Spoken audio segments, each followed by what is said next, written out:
ज्या दिवशी घटना झाली त्या तो दिवस आणि आजचा दिवस बजरंग बाप्पा सोनवणे सातत्याने मग पार्लमेंट असेल मीडियामध्ये असेल या कुटुंबासाठी न्याय मागतायत.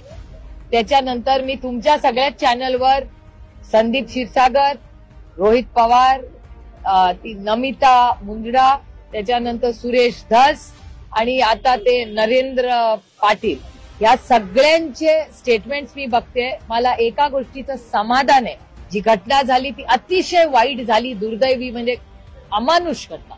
पण अशा वेळीच महाराष्ट्रातले राजकीय नेते ही माणुसकीच्या नात्याने एक आलेत. त्यामुळे एक आशेची किरण दिसतेय की कदाचित त्या कुटुंबाला न्याय मिळेल आणि त्या कुटुंबाला मग परभणी आणि बीड या दोन्ही कुटुंबांना न्याय मिळाल्याशिवाय आम्ही कोणीही स्वस्थ बसणार नाही. माणुसकीच्या नात्याने मी पुन्हा पुन्हा सांगते की हा विषय अतिशय संवेदनशीलपणे हाताळला पाहिजे. त्या मुलीचे अश्रू बघाव, त्यांना या सरकारला झोपच कशी येते हा प्रश्न मला वाटतो. त्या मुलीच्या डोळ्यातले अश्रू बघितले की अस्वस्थ व्हायला होतं. काय त्या कुटुंबाचं दुःख आहे हो. कोणीतरी त्यांना त्यांच्या बाबतीत या सरकारने काहीतरी ऍक्शन घ्यावी. ज्या पद्धतीने ती हत्या झाली आहे आणि परभणीची पण दोन्ही गोष्टींमध्ये न्याय द्यायची नैतिक जबाबदारी महाराष्ट्राच्या मुख्यमंत्र्यांची आहे.